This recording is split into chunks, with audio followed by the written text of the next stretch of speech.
Dear learners, welcome in this video. और ये video है history of entrepreneurship as an emerging discipline के।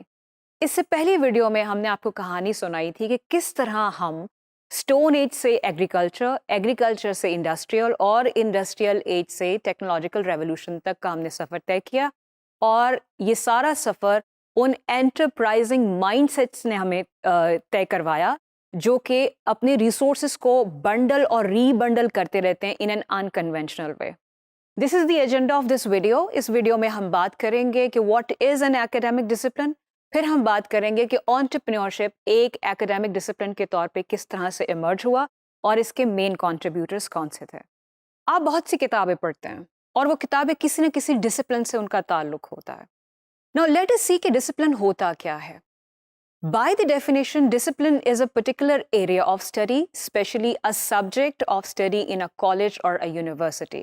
In other sense, discipline is a branch of knowledge.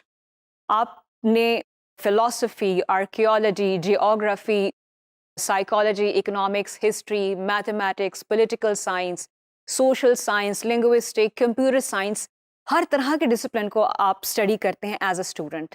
Likewise, management science, including organizational, marketing, financial area of study, ये सारे branches of knowledge हैं। अगर आप term देखें entrepreneur को, तो term entrepreneur French word से आई, जिसमें 12th सेंचुरी में इसको एक्सप्लेन इस तरह से किया जाता था कि word entre means between and पेंद्योर means to take. I don't know कि ये प्रोनाउंसिएशन फ्रेंच में कितनी करेक्ट है, बट इसका मतलब ये हुआ करता था कि वो लोग जो रिस्क लिया करते थे बिटवीन बायर एंड सेलर, या फिर अपना नया वेंचर क्रिएट किया करते थे, और इन्हीं लोगों ने मिलके एंटरप्रेन्योरशिप के इस डिसिप्लिन को बनाया। एंटरप्रेन्योरशिप एक इमर्जिंग डिसिप्लिन इसीलिए है बिकॉज एंटरप्रेन्योरशिप 1980s से ज़्यादा इमर्ज हुआ, ज़्यादा लोगों ने इसकी तरफ तवज्जो की, बट इसकी जो रूट्स हैं वो 17th और 18th सेंचुरी से भी मिलती है। एक बात याद रखिए, एंटरप्रेन्योरशिप एक इंटरडिसिप्लिनरी डिसिप्लिन है इन अ सेंस कि एंटरप्रेन्योरशिप में मैनेजमेंट या business administration, sociology, psychology, culture, marketing, finance, यहाँ तक कि जियोग्राफी भी, सब के सब डिसिप्लिन्स आपको एंटरप्रेन्योरशिप में मिलेंगे। इसीलिए इसको इंटरडिसिप्लिनरी कहा जाता है। लेकिन अगर आप ये पूछें कि एंटरप्रेन्योरशिप की मदर डिसिप्लिन कौन सी है, तो वो है इकोनॉमिक्स। चलिए अब हम देखते हैं कि इसके मेन कंट्रीब्यूटर्स कौन कौन से थे। एंटरप्रेन्योरशिप की फील्ड में जो सबसे पहला नाम आपको नजर आएगा, he is Cantillon, who was Irish French economist, और ये साहब कुछ इस तरह के दिखते थे। कैंटलन ने स्मॉल फर्म्स को और एंटरप्रेन्योर्स को स्टडी करना शुरू किया, and he was a banker, यानी आज के दौर में हम बात करें तो he was a venture capitalist in other sense, यानी वो वेंचर्स को कैपिटल प्रोवाइड करता था। कैंटलन कहता है, entrepreneur is a person with foresight and confidence, operate in a condition where the cost may be known but reward are uncertain। यानी कैंटलन का point of view था कि एंटरप्रेन्योर वो होगा जिसका एक विजन होगा, वो दूरंदेश होगा, फोरसाइट उसके पास होगी, कॉन्फिडेंट होगा, और किसी ना किसी प्रोसेस में बाइंग एंड सेलिंग या रॉ मटेरियल को कन्वर्ट कर रहा होगा किसी फिनिश गुड में, और वो जाके मार्केट में उस प्रोडक्ट को सेल कर रहा होगा। और ऑब्वियसली जब वो सेल कर रहा होगा तो जितनी कॉस्ट उसकी लगी है वो कॉस्ट रिकवर होगी या नहीं होगी उसके बारे में वो अनसर्टेन होगा। In other words, risk taking का एलिमेंट भी कैंटलन की स्टडी से मिलता है। सो कैंटलन ने यही कहा कि एंटरप्रेन्योर्स अपॉर्चुनिटीज देखते हैं, फिर उसके बाद रिस्क लेते हैं, और फिर उसके बाद मार्केट में जाके एट एन अनसर्टेन प्राइस चीज़ों को सेल करते हैं। कैंटलन के बाद दूसरा इंपॉर्टेंट नाम जो आपको लिटरेचर से मिलेगा, ही इज जॉन बैप्टिस्ट से। He is also a French economist and a business person. से ने भी काफ़ी इंटरेस्ट लिया एंटरप्रेन्योरशिप के लिटरेचर में, और से ने हमारे लिए एक आसानी ये पैदा कर दी कि से ने ये कहा कि एंटरप्रेन्योर्स में आपने दो तरह के एंटरप्रेन्योर्स को अलग अलग नज़र से देखना है। एक वो एंटरप्रेन्योर्स होते हैं जो कि अपना बिजनेस करते हैं, यानी बाय एंड सेल। लेकिन कुछ एंटरप्रेन्योर्स ऐसे होते हैं जो कि इनोवेशन को ज़्यादा पसंद करते हैं। वो इनोवेट करते हैं, अपने रिसोर्सेज को अनकन्वेंशनल वे के अंदर बंडल और रीबंडल करते रहते हैं। ताहम अगर आप एंटरप्रेन्योरशिप को बाकायदा तौर पर डिसिप्लिन की फॉर्म में देखना चाहेंगे तो आपको एक नाम मिलेगा, and he is Schumpeter. Schumpeter ही वही एक नाम है जो कि हमारे सामने आता है, जिन्होंने एंटरप्रेन्योरशिप को बाकायदा एक डिसिप्लिन के तौर पे लॉन्च किया। और शैम पीटर कुछ इस तरह के दिखते थे। शैम पीटर ने भी एंटरप्रेन्योरशिप को इनोवेशन के साथ लिंक किया, और शैम पीटर की सबसे मशहूर टर्म जो कि लिटरेचर से हमें मिलती है, that is creative destruction. Sham Peter का कहना यह था कि एंटरप्रेन्योर्स ही किसी भी इकोनॉमी के अंदर एजेंट ऑफ चेंज होते हैं। और शैम पीटर ने अपनी बुक में लिखा, the essence of entrepreneurship lies in the perception and exploitation of new opportunities in the realm of business. It always has to do with bringing about a different use of national resources, in that they are withdrawn from their traditional employ and subjected to new combination.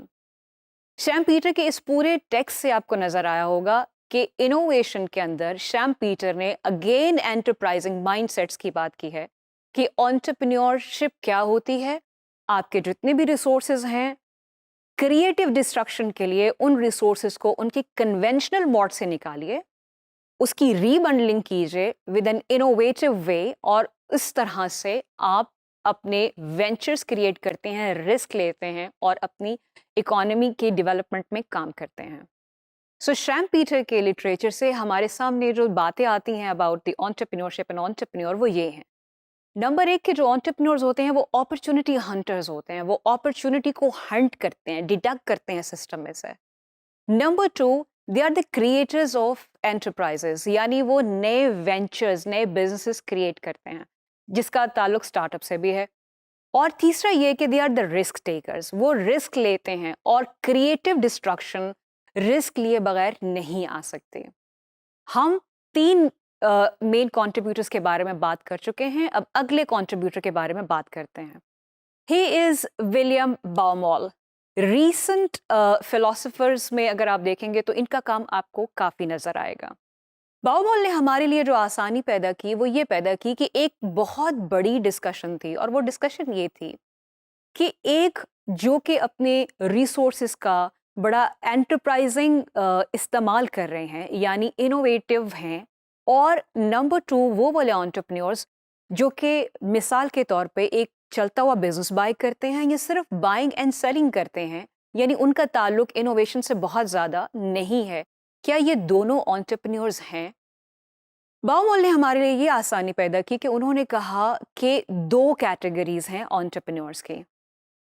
पहली category का नाम उन्होंने दिया entrepreneur business organisers, और दूसरी category को उन्होंने नाम दिया एंटरप्रेन्योर्स इनोवेटर्स। और दोनों एंटरप्रेन्योर्स इकोनॉमिक डेवलपमेंट के लिए ज़रूरी हैं। यानी कुछ बाइंग एंड सेलिंग कर रहे होंगे और उनकी इनोवेशन की इंटेंसिटी कम होगी, और कुछ इस तरह के बिजनेस मॉडल्स में इन्वॉल्व होंगे जहां पर इनोवेशन की ज़्यादा रिक्वायरमेंट होगी। बाउमॉल के बाद एक और नाम हमारे लिटरेचर में आता है, ही इज़ डेविड मैक्लेलैंड, और ही वॉज अ बिहेवियरिस्ट। यानी उन्हें जितने भी एंटरप्रेन्योर्स हैं उनकी कैरेक्टरिस्टिक्स, उनके बिहेवियर्स और उनकी एटीट्यूड्स को इन्होंने स्टडी किया। एक कामयाब एंटरप्रेन्योर्स के पास क्या स्किल्स होने चाहिए, क्या उसका बिहेवियर होना चाहिए, कौन से एटीट्यूड्स उसको अडॉप्ट करने चाहिए, हम इसका जिक्र आने वाली वीडियोस में ज़रूर करेंगे। और अभी तक जितने भी कैरेक्टरिस्टिक्स या स्किल्स बताए जाते हैं कामयाब एंटरप्रेन्योर्स के, उसमें डेविड मैक्लेलैंड की जो स्टडीज़ हैं वो काफ़ी डोमिनेंट करती हैं। इसी तरह एक और नाम है पीटर ड्रकर का। ये भी काफ़ी मशहूर एक मैनेजमेंट साइंटिस्ट हैं, और इन्होंने एक किताब लिखी, innovation and entrepreneurship practice and principle. और पीटर ड्रकर ने भी एंटरप्रेन्योरशिप को इनोवेशन के साथ लिंक किया है। यानी अगर आप एंटरप्रेन्योरशिप के डिसिप्लिन को देखना चाहते हैं तो एंटरप्रेन्योरशिप के डिसिप्लिन में जो आपको मेन एरियाज नजर आएंगे वो ये वाले होंगे। यानी एंटरप्रेन्योरशिप के डिसिप्लिन में नंबर 1 हम प्रोडक्ट इनोवेशन की बात कर रहे होंगे, नई प्रोडक्ट्स जो आज से पहले कंज्यूमर्स ने नहीं देखी। या फिर हम बात कर रहे होंगे न्यू मेथड ऑफ प्रोडक्शंस की, यानी ऐसे प्रोडक्शन प्रोसेसेस जो कि नए हैं और आज से पहले वो इन्वेंट नहीं हुए थे, या जो करंट प्रोडक्शन प्रोसेसेस हैं यानी जिनका ताल्लुक मैन्युफैक्चरिंग यूनिट से हैं वो पहले से बेहतर हो जाएं। इसी एंटरप्रेन्योरशिप के डिसिप्लिन में न्यू मार्केट डेवलपमेंट के हवाले से भी आपको लिटरेचर मिलेगा। यानी अगर आप एंटरप्रेन्योर हैं तो आप दो काम कर सकते हैं, अपनी मार्केट नई खुद भी डेवलप कर सकते हैं और मार्केट एक्सप्लोर करने के लिए लोकली और इंटरनेशनली भी आप जा सकते हैं।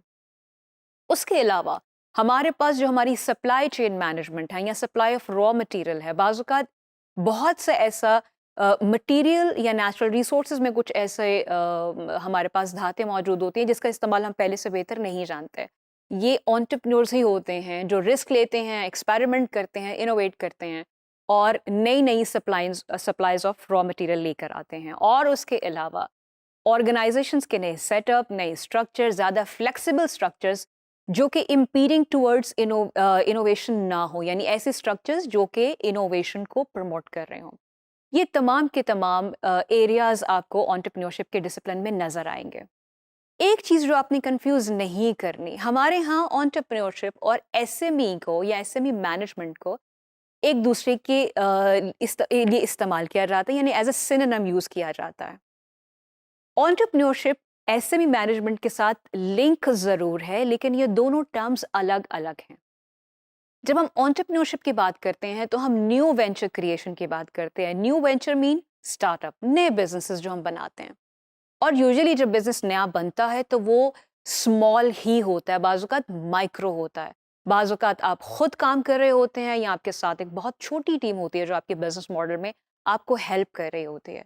सो इसीलिए जब हम एंटरप्रेन्योरशिप और न्यू वेंचर क्रिएशन या स्टार्टअप्स की बात करते हैं तो हमारे ज़हनों में स्मॉल एंड मीडियम एंटरप्राइजेज ही आते हैं। बट लार्ज फर्म्स भी एंटरप्रेन्योरियल हो सकती हैं। मिसाल के तौर पर अगर आप एप्पल की बात करते हैं तो एप्पल हर दफ़ा एक नई टेक्नोलॉजी के साथ हमारे सामने आता है। सो एक लार्ज फर्म है लेकिन एंटरप्रेन्योरियल बिहेवियर्स के साथ है। नेक्स्ट वीडियोस में हम आपसे ये बात करेंगे कि करंट प्रैक्टिसेस ऑफ एंटरप्रेन्योरशिप क्या हैं, यानी इस एक 1980 के बाद जो ये जो डिसिप्लिन इमर्ज हुआ है एंटरप्रेन्योरशिप, इसकी प्रैक्टिकल जो पिक्चर है वो हम अपनी नेक्स्ट वीडियो में डिस्कस करेंगे। See you in the next video.